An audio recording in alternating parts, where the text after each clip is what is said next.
मुझे लगा था ब्रेसेस उतर गए तो ट्रीटमेंट ख़त्म हो गया, लेकिन मैंने रिटेनर पहना नहीं।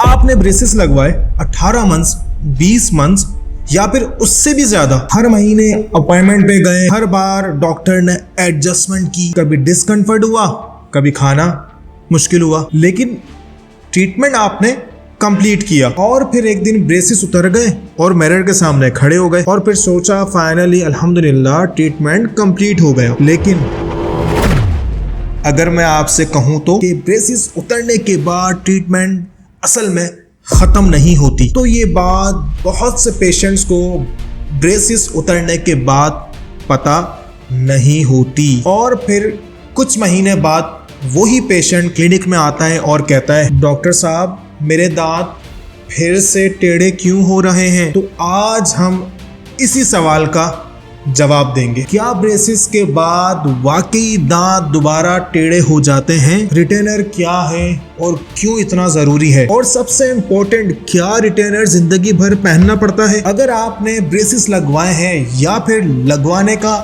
इरादा बनता है तो ये वीडियो आपके लिए बहुत इंपॉर्टेंट है। ब्रेसेस जब अपने दांत मूव करते हैं तो सिर्फ दांत को एक जगह से दूसरी जगह नहीं लेके जा रहे होते, दांत के आसपास टिश्यूज और बोन भी होते हैं, वो भी प्रोसेस का हिस्सा होती हैं। यानी दांत को मूव होने के बाद उनकी नई पोजीशन को स्टेबलाइज होने में टाइम लगता है। बिल्कुल ऐसे ही जैसे एक प्लांट को निकाल के दूसरी जगह पर लगाएं, क्योंकि प्लांट अपनी न्यू जगह पर फौरन स्टेबल नहीं होता, उसे वक्त चाहिए होता है। टीथ के केस में भी स्टेबिलिटी एक प्रोसेस है, इसीलिए ब्रेसेस का उतार देना कहानी का फाइनल पेज नहीं होता। अब आपके जहन में एक और सवाल आएगा, क्या दांत दोबारा टेढ़े हो सकते हैं? हाँ, और इसी चीज को हम रिलैप्स कहते हैं। लेकिन यहाँ एक इम्पॉर्टेंट बात है, इसका मतलब ये नहीं कि ब्रेसेस के बाद हर पेशेंट के दांत टेढ़े हो जाए, नहीं, लेकिन टीथ में अपनी पुरानी पोजीशन की तरफ मूव करने की टेंडेंसी हो सकती है और इसी वजह से रिटेंशन इतनी इम्पोर्टेंट है। मैं अपने पेशेंट को हमेशा एक सिंपल एग्जाम्पल देता हूँ। अगर आप किसी चीज को एक डायरेक्शन में बहुत वक्त तक रखते हैं और फिर उस पर से कंट्रोल हटा दें तो वो वापस मूव होने की कोशिश कर सकता है। टीथ के साथ भी बॉडी, नेचुरल फोर्स और सराउंडिंग टिश्यूज अपना रोल प्ले करते हैं, इसीलिए ब्रेसेस टीथ को मूव करते हैं और रिटेनर उनकी न्यू पोजीशन को मेंटेन करने में हेल्प करता है। रिटेनर है क्या? अब नाम सुनकर ही बहुत से पेशेंट कंफ्यूज हो जाते हैं। रिटेनर ये क्या होता है? सिंपल वर्ड में, रिटेनर एक ऑर्थोडोंटिक अप्लायंस होता है जो ब्रेसेस के ट्रीटमेंट के बाद टीथ की पोजीशन को मेंटेन करने के लिए यूज किया जाता है। यानी ब्रेसेस का काम था टीथ की डिसाइडेड पोजीशन तक मूव करना और रिटेनर का काम है उस टीथ को उस पोजीशन में मेंटेन करने में हेल्प करना। इसीलिए मैं अपने पेशेंट्स को कहता हूं कि रिटेनर को ट्रीटमेंट का एक्स्ट्रा पार्ट मत समझो, ये ट्रीटमेंट का फाइनल फेज है। अब बात आती है कि रिटेनर के बगैर क्या हो सकता है। अब यहाँ एक कॉमन सिचुएशन देखिए, पेशेंट के ब्रेसेस उतर गए, स्माइल परफेक्ट, पेशेंट बहुत खुश, डॉक्टर ने कहा रिटेनर रेगुलरली पहनिए। पेशेंट ने कुछ महीने पहना और फिर सोचा अब तो दांत सीधे हैं, अब क्या जरूरत, और धीरे धीरे रिटेनर साइड में रख दिया। कुछ वक्त गुजरा और फिर मिरर में देखा कि एक दांत थोड़ा मूव हो गया। पेशेंट क्लिनिक में आता है और फिर कहता है, डॉक्टर सिर्फ एक दांत तो थोड़ा सा हिला है, लेकिन प्रॉब्लम ये है जो मूवमेंट आज छोटी लग रही है वो वक्त के साथ साथ नोटिसेबल हो सकती है। इसीलिए रिटेनर को इग्नोर करना ट्रीटमेंट की मेहनत को रिस्क में डाल सकता है। अब आप ये सोचेंगे कि क्या रिटेनर जिंदगी भर पहनना पड़ता है? ये सवाल हर पेशेंट ऑलमोस्ट सोचता है, डॉक्टर क्या मुझे रिटेनर लाइफ टाइम पहनना होगा? इसका जवाब सुनना बहुत जरूरी है। और ये वीडियो आप देख रहे हैं, इसका मतलब ये है आप भी मेरी वीडियोस को पसंद करते हैं। तो मैं भी हर हफ्ते आपके लिए एक जबरदस्त इंफॉर्मेशन के लिए वीडियोस लाता रहता हूँ। मेरे चैनल को सब्सक्राइब करें और हाँ, बेल आइकन को जरूर क्लिक करें ताकि मेरी आने वाली वीडियो सबसे पहले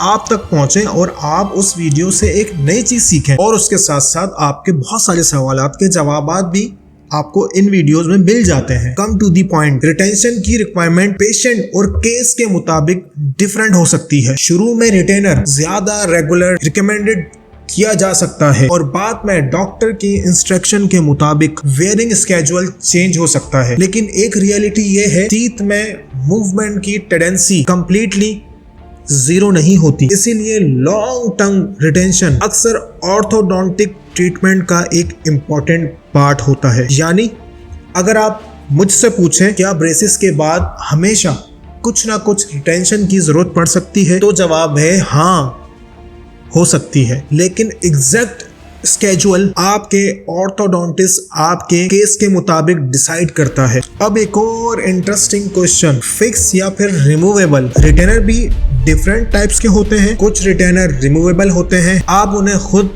लगा और उतार सकते हैं, और कुछ फिक्स होते हैं, ये टीथ के बैक साइड से अटैच होते हैं और ये बाहर से नॉर्मली नजर नहीं आते। तो फिर कौन सा बेहतर है? There is no one size fits all answer. कुछ पेशेंट्स के लिए रिमूवेबल रिटेनर सूटेबल हो सकता है और कुछ सिचुएशंस में फिक्स रिटेंशन यूजफुल हो सकती है, और कभी डॉक्टर डिफरेंट रीजन की वजह से कॉम्बिनेशन भी रिकमेंडेड कर सकता है। यानी रिटेनर का सिलेक्शन भी केस डिपेंडेंट होता है। एक और गलती, रिटेनर की सफाई। रिटेनर सिर्फ पहनना ही इम्पोर्टेंट नहीं है, उसकी सफाई करना भी इम्पोर्टेंट है। अगर रिमूवेबल रिटेनर है तो उसकी प्रॉपर क्लीनिंग होनी चाहिए, और अगर फिक्स रिटेनर है तो ओरल हाइजीन और फ्लॉसिंग पर और ज्यादा अटेंशन देना पड़ सकता है, क्योंकि रिटेनर के आसपास प्लाक अकोमुलेट हो सकता है। और याद रखिए, आपने ब्रेसेस सिर्फ स्माइल के लिए नहीं लगवाए, आपको फाइनल रिजल्ट के साथ हेल्दी टीथ और गम्स को भी मेंटेन करना है। मेरे क्लिनिक का एक और कॉमन एक्सपीरियंस, मैं आपको एक कॉमन सिचुएशन बताता हूँ। पेशेंट ट्रीटमेंट कंप्लीट करता है, ब्रेसेस उतर जाते हैं, स्माइल बहुत अच्छी हो जाती है, पेशेंट खुश, फैमिली खुश, फोटोज शुरू हो जाती हैं, और फिर कुछ मंथ्स बाद पेशेंट का मैसेज आता है, डॉक्टर साहब मुझे लग रहा है एक दांत थोड़ा टेढ़ा हो गया है। और जब हम हिस्ट्री देखते हैं तो एक चीज सामने आती है, रिटेनर रेगुलर यूज नहीं हुआ। ये बात सुनकर पेशेंट को नेचुरली बहुत अफसोस होता है, क्योंकि पेशेंट ने इस ट्रीटमेंट में मंथ्स या फिर ईयर्स लगाए होते हैं, और अब उसे लगता है काश मैं रिटेनर प्रॉपरली पहनता। इसीलिए हमारे क्लिनिक में आने वाले हर पेशेंट को एक बात जरूर कही जाती है, ब्रेसेस की ट्रीटमेंट को सिर्फ ब्रेसेस तक लिमिटेड मत समझो, रिटेंशन भी ट्रीटमेंट का हिस्सा है। अगर रिटेनर फिट ना हो तो अब मान लिया आपका रिटेनर